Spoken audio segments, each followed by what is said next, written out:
sur le chapitre de la mécanique, nous allons utiliser l'inventaire des moments.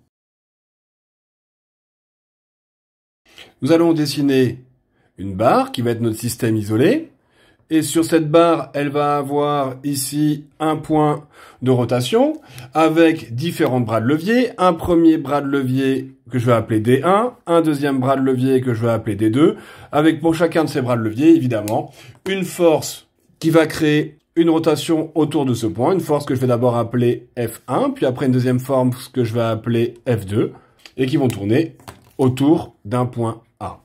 Il faut se rappeler que par convention, nous avons le signe plus, on va dire, des moments. Ça veut dire la capacité à tourner dans ce sens-là est le signe positif. Donc nous allons commencer par isoler cela. Nous avons d'abord, cette force-là tourne dans le sens, dans le sens positif. Nous avons plus F1 fois le bras de levier, D1. Ensuite, cette force ici, D2, là, va créer un moment dans l'autre sens, ça veut dire dans le sens négatif, donc moins. F2 fois le bras de levier, D2.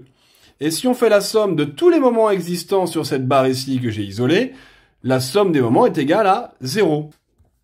Exemple, nous allons rechercher D2, avec évidemment d'autres valeurs qui vont être connues. On va dire que D1 est égal à 2 mètres, la force 1 à 40 newtons, et la force 2 à 20 newtons. Ici, nous allons pouvoir identifier chacun des éléments. Nous n'avons plus qu'à remplacer. Donc, plus 40 fois 2 moins la valeur de la force numéro 2, 20, fois D2 est égal à 0. Encore une fois, ça va être une résolution d'équation.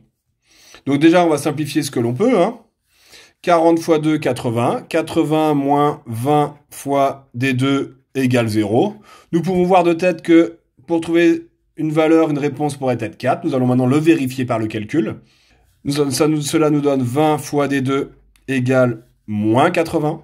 Et donc, D2 égale moins 80 divisé par moins 20, qui nous donne 4 mètres.